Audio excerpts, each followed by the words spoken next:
So we're installing the oil squirters, and we put red Loctite, and then we are torquing them to, what was it? 30 to 40 Newton meters.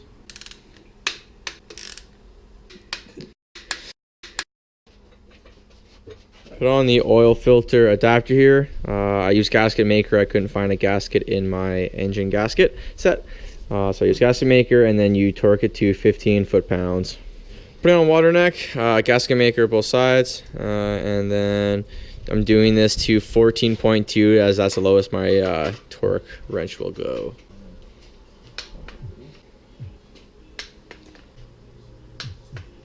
We're just at the stage where we're putting the piston rings in. You have your first ring and your second ring. It's pretty obvious the difference because the first ring is quite a bit thinner than the second ring. The second ring's a little bit heavier duty, and then you'll have your oil rings as well with that, which is 3 separate rings. So when you're putting them in, you want to set the end gap. The end gap is essentially just how much these have a gap between them. So looking online and based on some research for what tuners are saying, we're going to be beating the crap out of this motor most likely. So you're going to want a bigger end gap, because what happens is once the end gap actually gets, if it's too small and the ends butt together, it'll expand out and it'll wreck your cylinder walls. So you usually want to have enough room so that when your engine heats up, it'll like fill together, but it won't actually hit. So the measurement that we're going with is the top ring we're going with 16 thousandths of an inch. I'll usually go up to about 18 thousandths, but I won't go too much bigger than that. And then on the second ring, the bottom ring, I'm going about 20 to 22 thousandths of an inch. Again, all of this is just based on what you're going to be doing with the motor. I know some guys that'll run this closer to like 14, and then I was even reading on a CP and they said go down to like even 10 on the first ring and like 12 on the second. But since we're going to be, this engine's going to take a lot of heat, I want to make sure that it's not going to butt together. So all you do to check the end gap is you put the ring in, and then you just grab an old piston, even if it's one from your build. This just happens to be a junk one that was all beat up, but all we're using it for is to put the set the ring down in there. So now the ring's actually flush with itself in there. So you'll grab your feeler gauges, and this is my top ring, so I want it to be about 16 to 18 thousandths of an inch. So I have my 16 thousandths of an inch feeler gauge. I'll just go in there and make sure that I have full clearance to slide in and out freely, and I do.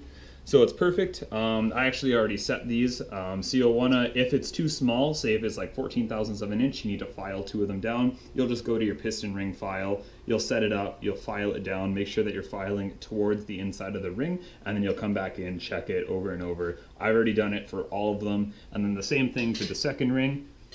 Second ring, we're going 20 thousandths of an inch. So we'll just put it in, flatten it out with the piston again. And then again, all you do is just check it, make sure that there's enough clearance and that it'll slide in freely. This again does slide in very, very well. This is probably closer to about 21 thousandths of an inch. It'll be perfect. That little 2 thousandths of an inch won't really make a difference because we're going to be beating the crap out of this thing. In terms of your oil ring, what you're going to want to do is usually about 16 thousandths of an inch. That one's really not as important for the reason that it's not going to give you compression. It's simply to make sure that you're not going to be burning a ton of oil. So I didn't even bother setting them because they were so close. They were all within about 16 thousandths of an inch, and it's not something that'll wreck your cylinder walls if they overheat, so it shouldn't be a problem. So now we're just at the point where we'll put the rings onto the piston, and then we can start all assembling it all. So we're just at the stages where we're going to start putting the piston rings on. I kind of just have them all laid out there. So you got your oil rings and your first and second piston ring. Those will all lay within here. So you're obviously going to want to start with the bottom ring, which in this case is the oil ring, obviously. So you'll grab your main little coiled guy here, and you'll throw them in. Keep in mind that this dot represents it's supposed to face forward on the engine. So we have our engine facing, so it'll go that way. So it'll end up going like that. So I'm going to use that as a reference point when I am clocking all of my rings. So I'll just start with this one. You place it in the bottom, and then you just do a gentle stretch around, and it'll fall right in there. Oh, there you go. Falls right in, butts together, looks beautiful. Anyway, next up we got our, you're going to want to go 120 degrees off of it. So I'm going to do the below the oil ring now, and then I'll do my top one next. So you'll just put it down in here. Wrap the ring all the way around again.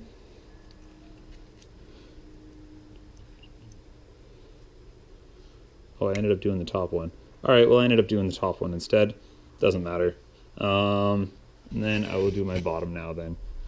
And again, you just put it in here, kind of place the corner edge of it, and then wrap it all the way around.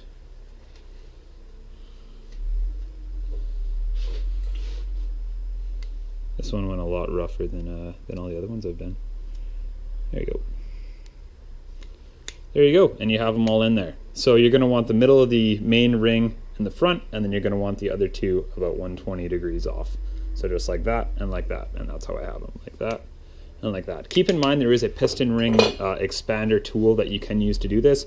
I wouldn't recommend using it for the reason that I've heard of a lot of guys that end up cracking their piston rings trying to use it. And if you do it with your fingers, it's cheaper, it's easier. Why not just do that?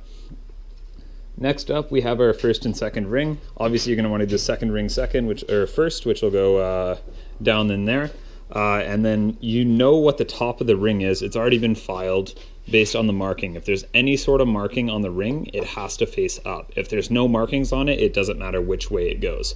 So we have an R on the top of here, so that means that it'll face upwards. I know that I have my two back rings back here, so that means that the next one I can do will be at the very front, and then my top ring will be at the back of it, 180 degrees out of each other. So we'll just slide the bottom of her in here, and all the way around. And it's in. And you're not going to want to do, not going to want to stretch it out too much. You can risk breaking the ring again. So you just want to essentially put the corner of it in and just kind of work its way along the piston on the way down. Try not to scratch it on the way in as well. You kind of just want to hold it with your finger and get it done. And your final ring. Again, 180 degrees out of the top point. Put the corner of it in, wrap it all the way around. Top ring's always the easiest. And then that's it. And then check one more time, go over all of your gaps, make sure that it's clocked properly. So you'll have, this will be your top ring, second ring, and then your oil ring will end up being there. And that's about it. Now you're ready to get your piston ring compressor and then throw it in the block. We're just at the stage of putting the main bearings in. We've already put our squirters in. That was the first thing that we did, and we torqued it down to 30 to 40 Newton meters as factory requires, as well as we put a Loctite on it, and then we did that for all six. It's a 10 mil and it's like a special socket. It's just the 12.10 mil. So yeah, now we're on to the main bearings. There's going to be obviously 7 all the way along, and then the middle one is this weird shaped one that actually has the side cuffs to it. So all you do to put them in, make sure the hole lines up with the hole. There's a little bit of a notch that sticks out. Notch obviously goes into the notch. This way the hole lines up with the hole so that it'll get oil, and it just presses in there. And that's it, that's all. You do that all the way along for all 7. And then, yeah, and then you can get ready to put your crank in, and then you get your girdle in, and you do the same thing on the girdle side.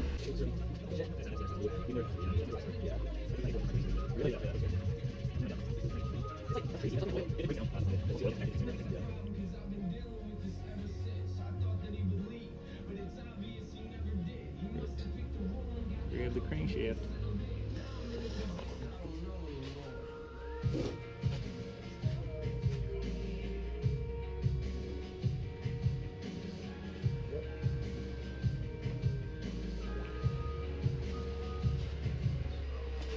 So we're just at the point of putting the bearings back in the girdle as well for the crank. It's the same thing as on the block.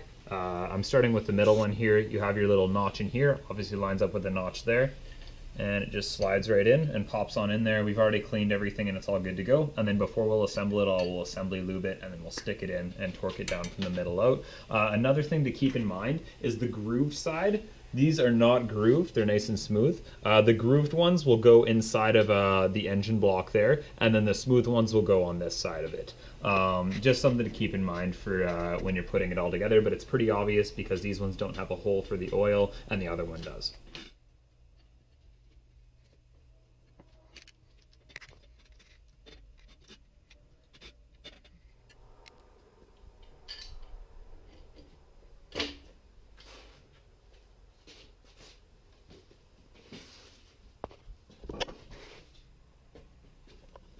We're tightening down the bolts right now. They are 17 millimeter, and we're torquing them down to 49 to 52 Newton meters. 49 to 52 Newton meters. And then when you're tightening them, you want to make sure that you start in the middle and then work your way evenly across. Right now I'm just snugging them all up. I'm lazy and I'm using a drill so that it can go a little bit faster, but there's no way I'm going to tighten them with a drill. I'll end up using a torque wrench at that point. And it is on the service manual as well of the order of tightening them up, but it's pretty much from the inside to the out. So we're just at the point, everything's all snugged up, so we're just going to start torquing it all down. The torque spec is actually 46 to 52 Newton meters. We're just going to start with 30, then we'll probably work our way up to 40, then we'll work our way up to 50. When you're tightening, start from the middle, and then work your way out slowly, just so that it's all the way even, all the way down. Make sure you have assembly lube in there, obviously, and then the next step will just be to put the pistons in. So we got the pistons all ready to go. All the rings are on them, all of the retainers and everything, and all of our rods. So we just disassembled them, took the bottom caps off of the rods, and then replaced the bearings with some new ones. When you're doing the bearings, it doesn't matter what's top or what's bottom. It's not a big deal, and because they both have the hole in them and they'll both work. The only thing that's important that you line up is the two notches have to line up. So you have the notch here and the notch here, and they have to line up with each other. And then obviously you'll do that afterwards once you actually slide the piston into the block there. Okay, so we're just at the stage where we're going to be, as you can see, we've got all 5 in already. We're just doing the 6th. We're just compressing the rings right now to put them in. So obviously for that you'll need a ring compressor. There's no other way around it. You have to use one. So you can probably go and find one. I think they're about 10 bucks, sometimes 20, depending on where you go at any parts place. So all you do is get a little quarter inch ratchet. I have an extension on it. And then you slide it around the piston. What we've done beforehand though is we've dunked the piston into some oil. The reason for that is it helps to lubricate it on the way in, as well as for the rings. It'll help it seat a little bit better. So we've already dunked the piston in oil. As you can see, my hands are all oily. And then we have the connecting rod all set up. We have the point facing forward, which is how all of the other ones are too. That's how the way it's supposed to face. So all you do is you just tighten it up on here. Another thing to mention too is that we also oiled up in the cylinder walls too, just to make sure that it's all good to go. You don't want dry contact with those rings, so slide it over top of the rings. And then all you're going to use to tap the piston in is the end of a hammer. We have the hammer just right over here. And then at this point, just make sure that it's completely straight and flush all the way around. So while you're doing this, you're going to want to actually be really gentle for the reason that sometimes a ring will slip out of the bottom here, and if you keep pounding it in, you're just going to bend the ring, you're going to wreck your block, you're going to wreck the piston. It's all bad news. So just be really gentle taps, and on the other side, you're going to want to make sure that the rod is actually lining up. So all you can do for that is make sure that the piston's completely straight when you're putting it in, and then everything should just go smoothly. We haven't had any issues yet. And then the other thing to consider before you do this is make sure that your rings are also clocked. I made sure that they were before I started putting it in.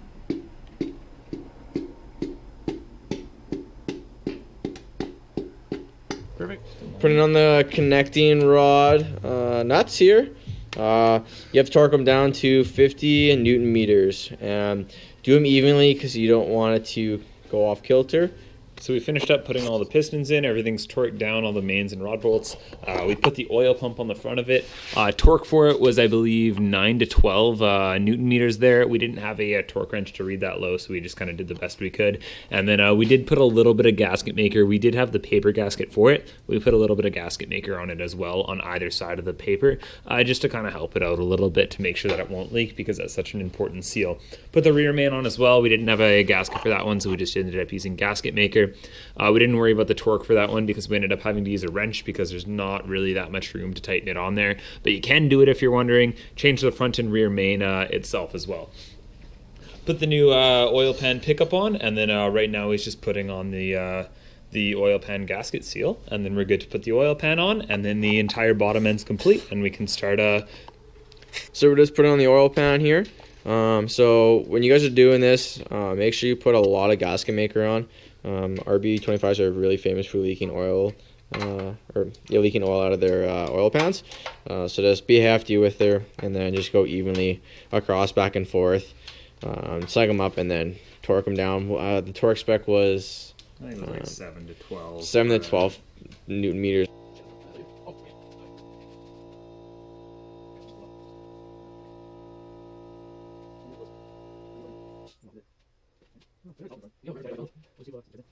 So we just finished up torquing down the head studs. The order that you do it in, you do 38 Newton meters and then 108 Newton meters. And then after that, you loosen all of them off and then you tighten them back up to 108. Actually, it says 105 to 115 Newton meters. But the key to it is that you want to make sure that you're doing it in an even order. So you do middle and then you kind of work your way back and zigzag cross all the way. It's the same thing when you're doing the girdle on the bottom of the motor there. And then we started assembling the front of it here as well. Now with this, we're just about to start timing it, but I did do the cam seal that's behind here, as well as this entire cam cap. What happens here is when you take off the cam cap, there actually isn't a seal on the inside of there, so you have to put a little bit of gasket maker along in there when you put this cam cap back on. I just took the front one off and I just did that. I know a lot of guys will tell you that you have to take them all off evenly, but I didn't really worry about it, and then torqued them back down, so she's good to go.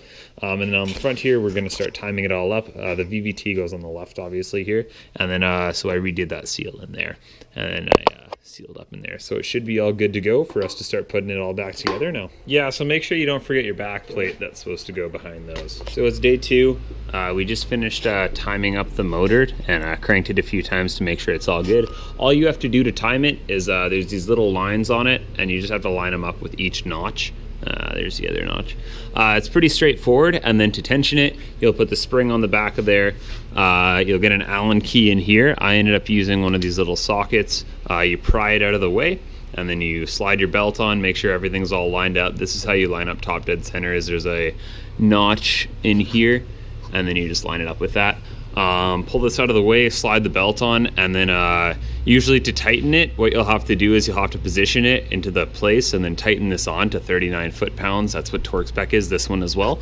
But to do that, you have to make sure that the belt, when you're turning it as hard as you can, it doesn't turn more than a quarter turn. That's how you know that the belt is tensioned enough. It's usually going to be vertical with this. But again, it's a little bit of a, you can play around with it to make it work sort of thing. Yeah, so that's about it. Timing's all done, and then we can start putting on the accessories like the alternator and everything, and then that should be that.